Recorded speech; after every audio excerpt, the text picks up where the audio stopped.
हनुमान् श्रीपदो वायुपुत्रो रुद्रो नघोजरः अमृत्यवीरवीरश्च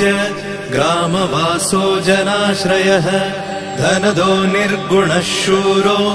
वीरो निधिपतिर्मुनिः पिङ्गाक्षो वरदो वाग्मी सीताशोकविनाशकः शिवः शर्वः परो व्यक्तो व्यक्तो धराधरः पिङ्गकेशः पिङ्गरोमा श्रुतिगम्यः सनातनः अनादिर्भगवान् देवो विश्वहेतुर्जनाश्रयः आरोग्यकर्ता विश्वेशो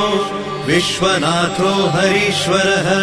भर्गो रामो रामभक्तः कल्याणप्रकृतिस्थिरः विश्वम्भरो विश्वमूर्तिर्